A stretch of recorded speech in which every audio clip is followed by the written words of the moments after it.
Halo sahabat Klik Cinema TV dimanapun kalian berada, semoga dalam keadaan sehat walafiat.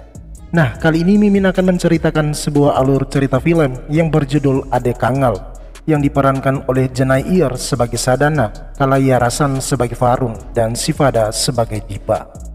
Oke, tanpa berlama-lama kita masuk ke alur ceritanya.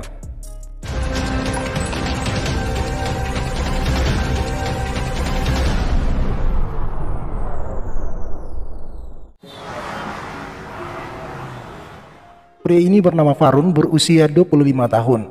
Ia merupakan seorang koki terkenal dan pemilik restoran populer di Chennai. Namun Farun ternyata buta. Ia kehilangan penglihatan sejak berusia 15 tahun. Gadis cantik ini bernama Sadana. Ia merupakan sahabat kecilnya Farun dan seorang jurnalis. Sadana menulis artikel tentang perjalanan hidup dan karir Farun yang mampu mengembangkan restoran miliknya menjadi terkenal di skala internasional. Meskipun sebagai sahabat, Sadana menaruh hati pada Farun. Lantas keinginan hatinya menikahi Farun disampaikan langsung kepada orang tuanya Farun, dan mereka pun menyetujui tanpa Farun ketahui.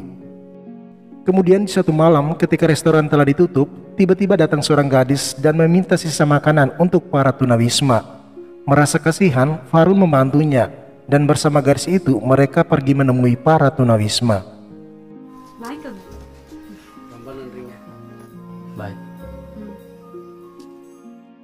Di malam berikutnya, sekitar jam yang sama, gadis yang sama juga datang mengunjunginya.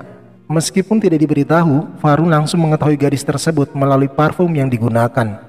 Kedatangan gadis itu ingin membayar makanan yang diambilnya semalam, tetapi Farun menolak. Ia bahkan bersedia diantar membagi makanan untuk para tunawisma yang lain. Saat dalam perjalanan, barulah mereka mulai berkenalan. Dan dari sinilah kita ketahui bahwa gadis itu bernama Dipa. Hai Farun. Dipa. Sejak saat itu mereka selalu menghabiskan waktu bersama-sama. Dan Farun terlihat bahagia dengan Dipa yang tak sedikit pun merasa malu dengan kondisinya. Suatu kesempatan ketika mereka sedang di jalan, datanglah seorang pria. Pria itu ingin menagih hutang yang dipinjam oleh ayahnya Dipa.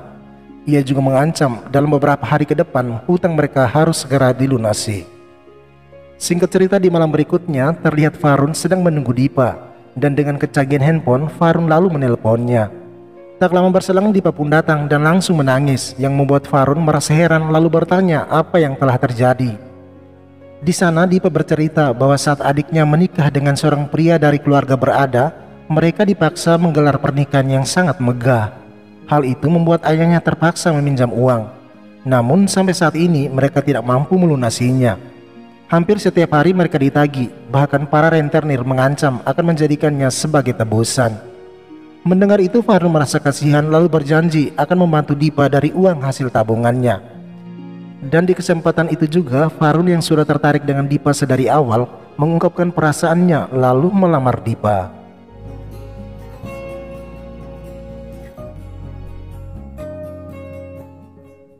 Dalam perjalanan pulang, Farun terlihat sangat bahagia lantaran meskipun dirinya memiliki keterbatasan, tetapi dicintai oleh gadis sebaik Dipa. Selang beberapa saat setelah mereka berpisah, maka inilah yang terjadi. Seketika itu juga Farun langsung dilarikan ke rumah sakit untuk mendapatkan pertolongan. Setelah pemeriksaan, dokter mengatakan bahwa Farun mengalami cedera kepala, namun tidak berisiko dan akan pulih dalam beberapa hari ke depan. Di sana ayah Farun bercerita soal kondisi anaknya yang terjadi di saat berusia 15 tahun, di mana di suatu malam Farun mengalami demam tinggi dan sejak saat itu ia mulai kehilangan penglihatan secara perlahan. Dokter mengatakan bahwa setelah kejadian tadi sepertinya ada sebuah keajaiban, karena dari hasil pemeriksaan mereka melihat retina mata Farun merespon cahaya. Mendengar itu ayah sangat terkejut dan ingin Farun segera dioperasi.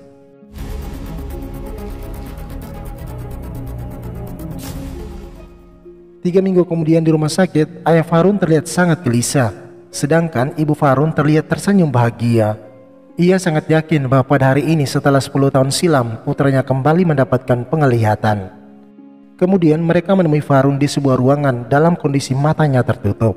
Dan ketika dokter membuka perban di matanya, maka inilah yang terjadi.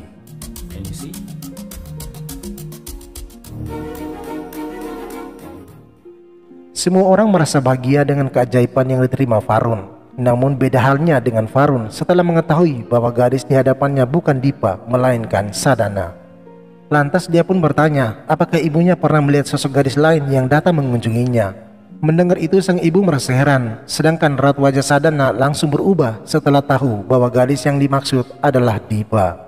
Alhasil Sadana langsung pamit pergi meninggalkan mereka.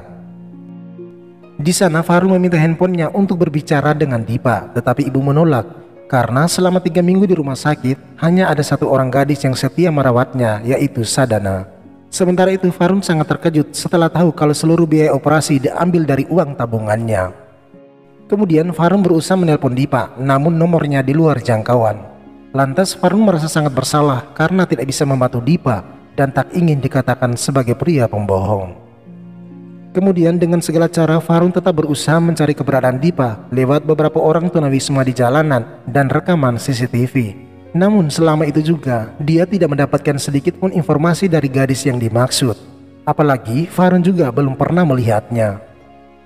Mengetahui Farun yang terus memikirkan gadis tersebut membuat ibu menjadi kecewa dan tak mau berbicara dengannya. Lantaran mereka hanya ingin Farun menikah dengan Sadana dan bukan dengan si gadis misterius tersebut.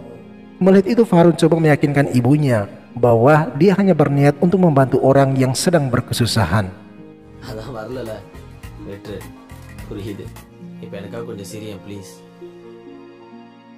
Suatu kesempatan Sadana menemui Farun di restoran. Di sana Sadana kembali menyatakan perasaannya bahwa ia mencintai Farun.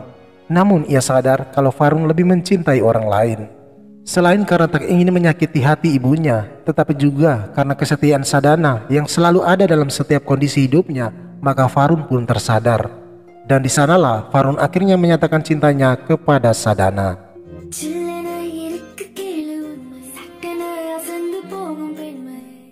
Kini hubungan Farun dan Sadana semakin dekat, sampai akhirnya kedua belah pihak keluarga bertemu untuk merencanakan hari pertunangan mereka. Setelah semuanya telah dipersiapkan, maka Farun dan Sadana akhirnya resmi bertunangan. Beberapa hari kemudian suatu malam ketika Farun hendak menutup restorannya, tiba-tiba seorang lelaki tua masuk menemuinya. Pria itu memperkenalkan diri sebagai ayahnya Dipa dan menceritakan bagaimana Dipa diculik karena mereka tidak dapat melunasi uang pinjaman. Merasa kasihan, Farun coba menenangkan pria itu dan menyusun rencana agar Dipa bisa dibawa pulang. Kemudian sambil membawa sebuah tas, Farun bersama pria itu menemui orang yang menculik Dipa. Sampai di dalam terlihat seseorang yang ditutupi wajahnya sedang diancam oleh seorang pria.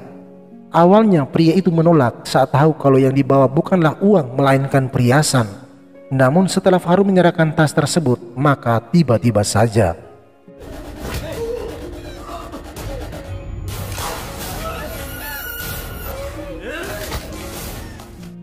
setelah berhasil lolos, barulah kita tahu ternyata Farun ditipu. Dan entah siapa yang berada di balik semuanya itu. Farun yang sadar setelah ditelepon ibunya langsung pulang ke rumah. Nah, di sanalah baru diketahui bahwa semua perhiasan tadi merupakan perhiasan yang dipersiapkan untuk pernikahannya. Lantas Farun akhirnya dimarahi, sementara Sadana memutuskan untuk membatalkan pernikahan mereka. I'm sorry, Auntie. எனக்கு இந்த கல்யாணம் செய்ய இஷ்டம்.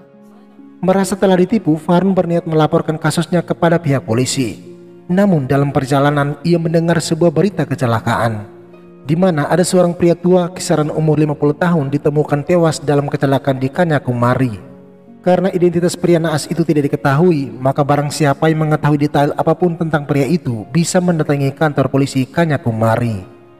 Setelah melihat-lihat, Farun merasa yakin bahwa ia adalah ayahnya Dipa. Lantas siapakah pria tua yang tertembak waktu bersamanya? Kemudian Farun memutuskan untuk pergi ke Kanyakumari untuk mencari tahu tentang keluarga Dipa. Sampai di kantor polisi, Farun menyampaikan keinginannya untuk menyelidiki kasus kecelakaan dan berbohong kalau dia merupakan seorang jurnalis. Mendengar itu, polisi tersebut menyarankan Farun menemui polisi lain bernama Panju yang sedang dimarahi oleh Inspektur Arifa.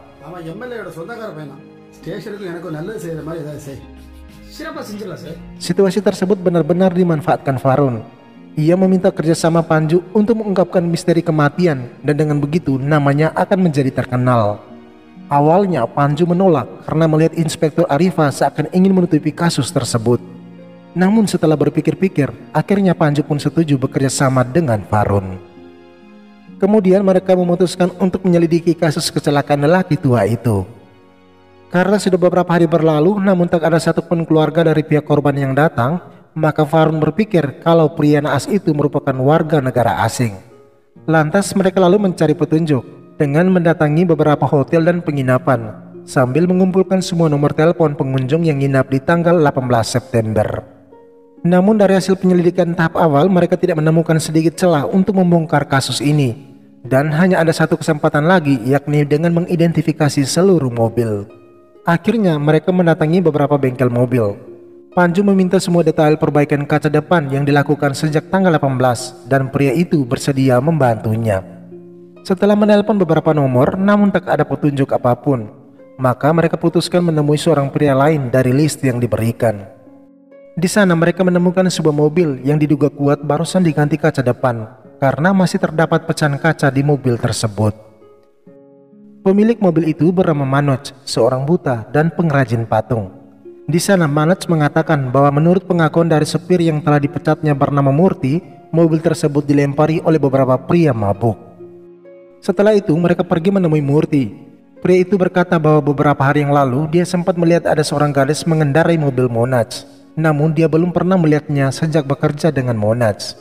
Mendengar itu Farun curiga jangan sampai gadis yang dimaksud merupakan pacarnya Monaj.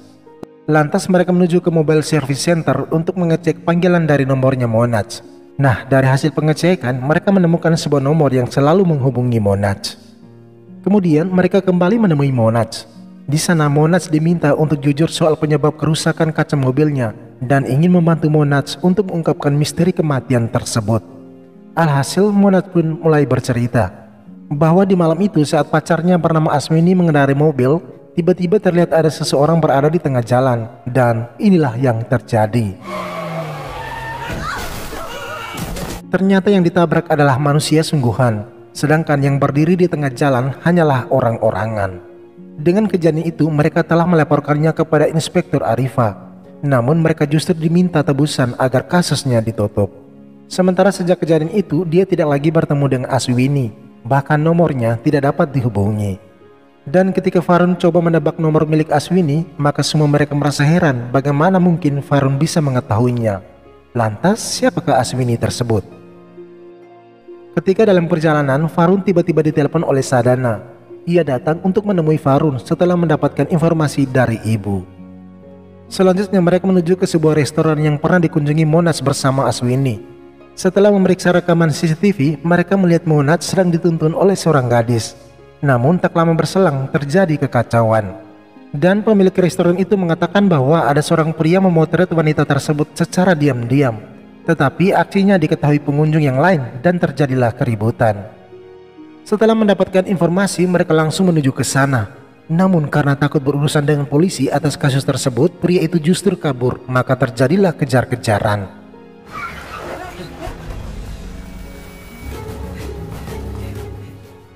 Setelah berhasil tertangkap, handphone pria itu pun dibuka. Dan dari handphone tersebut terlihat foto seorang gadis bersama Monaj.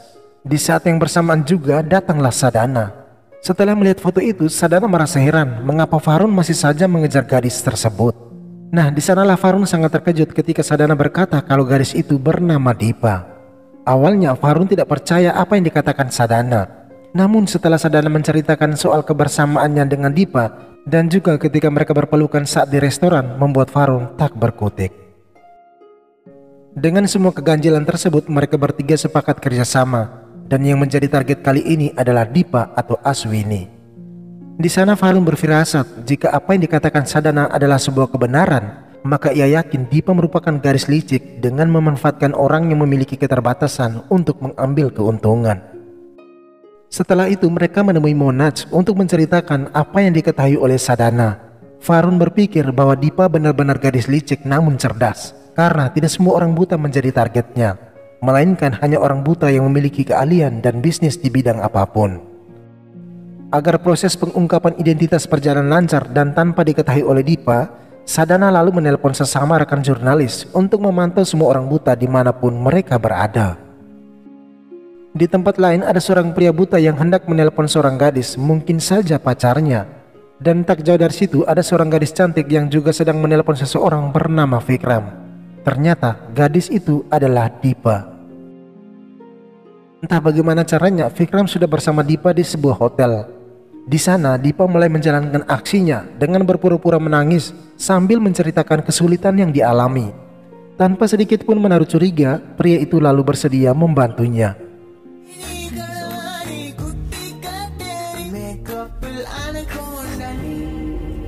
Beberapa hari kemudian, Sadana mendapat sebuah pesan bergambar lalu menunjukkannya kepada Panju.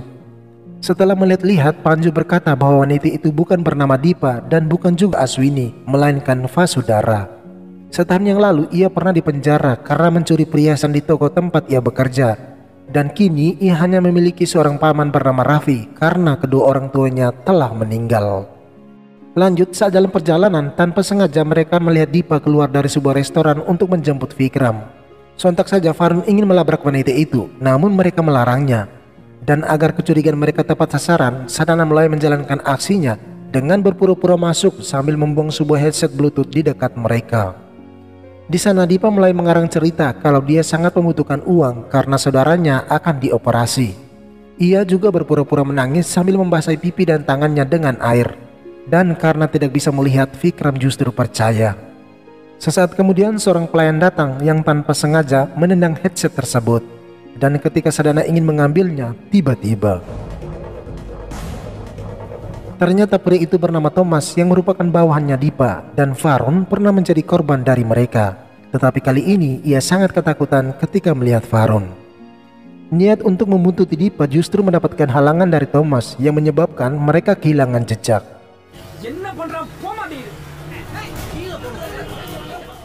Di sebuah hotel, Thomas menemui Dipa dan menceritakan apa yang barusan dilihat. Ia curiga jika kedatangan Varun untuk mencari mereka. Namun pria itu justru dipukul, lantaran Dipa merasa kegelisahan dan kecurigaan Thomas sangat berlebihan. Kemudian kita dibawa ke 1 bulan yang lalu, di mana di suatu kesempatan mereka ingin Dipa segera membagi hasil yang selama ini diperoleh. Ketika mereka mengetahui kalau uang Varun telah habis dipakai untuk operasi matanya, tetapi Dipa menolak. Hal itu membuat Raffi memiliki rencana lain setelah mendengar kesembuhan Varun. Dengan memanfaatkan seorang wanita, Varun berhasil dijebak. Dan wanita itu ternyata merupakan pacarnya Thomas. Kemudian perhiasan itu pun dibagi-bagi antar mereka tanpa Dipa ketahui. Setelah mereka kembali bertemu, Dipa sangat tergiur dengan perhiasan yang dikenakan mereka.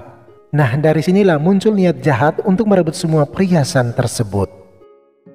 Dalam mobil, tiba-tiba saja Dipa menikam Thomas tepat di pahanya. Ia mengancam agar Thomas berkata jujur dari mana hasil perhiasan itu didapat. Dalam ketakutan, Thomas menceritakan soal apa yang telah mereka lakukan.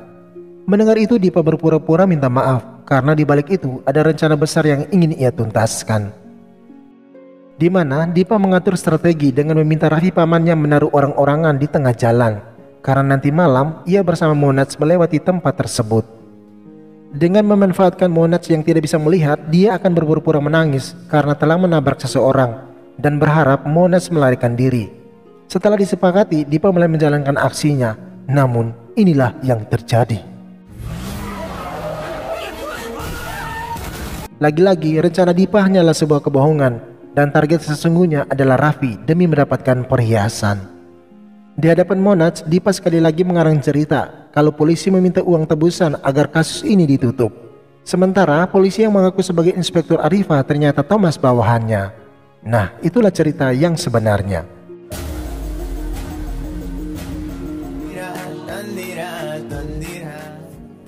Kemudian Dipa kembali menyusun strategi dan target kali ini adalah Vikram, pria buta yang kini menjadi pacarnya. Lewat telepon, Vikram berkata kalau besok mereka akan bertemu di apartemennya, lalu ke bank untuk menarik sejumlah uang yang dibutuhkan Dipa. Sontak saja Dipa sangat bahagia dan ingin menyingkirkan Vikram setelah mendapatkan uangnya. Namun di saat yang bersamaan, obrolan mereka berhasil dilacak oleh Sony, pria pemilik mobile service center. Lantas Varun dengan caranya berhasil membujuk seorang petugas apartemen sambil memberikan sejumlah uang. Esok pagi terlihat Vikram dan Dipa keluar dari apartemen. Sementara ada pria lain yang ditugaskan Varun semalam membawa beberapa barang sambil melemparkan sebuah ponsel ke dalam mobil tersebut. Di saat yang bersamaan, Varun bersama rekannya berada tak jauh dari situ. Beberapa saat kemudian setelah mengambil uang dan hendak pergi, tiba-tiba saja Dipa menoleh ke belakang. Ia seakan tersenyum melihat Varun. Sedangkan Varun tampak gelisah karena merasa Dipa telah mengetahui rencana mereka. Saat ingin mengejar Dipa, mereka justru ditabrak sebuah sepeda motor. Dan sialnya lagi, mereka juga dipaksa untuk membawa korban tersebut ke rumah sakit. Dengan kejadian tersebut, mereka akhirnya kehilangan jejak, terlebih saat handphone Dipa dimatikan. Selain itu, ketika dalam perjalanan, mereka justru dijebak oleh orang-orang tersebut. Dan ternyata ini semua sudah direncanakan Dipa. Alhasil Varun putuskan keluar dari mobil sambil menelepon Sony, yang berhasil melacak keberadaan Dipa lewat handphone yang disimpan di belakang mobil.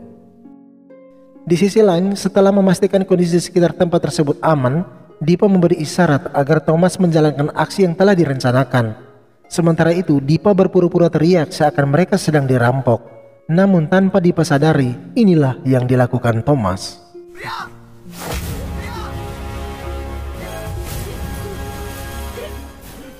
Di saat yang bersamaan juga Thomas sangat ketakutan setelah melihat Varun. Dan tanpa dia sadari, Dipa memukulnya dari belakang yang membuatnya terkapar tak berdaya. Bahkan Varun juga dibuat tak berdaya membendung keganasan Dipa. Sampai-sampai ia harus mengalami gangguan penglihatan setelah disemprot busa oleh Dipa. Meskipun Varun tak bisa melihat secara jelas, tetapi berkat kebiasaan mengerjakan sesuatu tanpa melihat, maka Varun dengan lihai mengatasinya.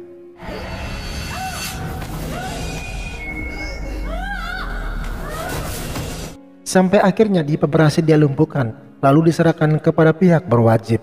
Sementara polisi Panju diberikan penghargaan serta kenaikan jabatan. Dan tak lupa pula Sadana pun datang sambil tersenyum melihat Varun. Dan film pun ditutup dengan rencana pernikahan Varun bersama Sadana. Sekian dan terima kasih.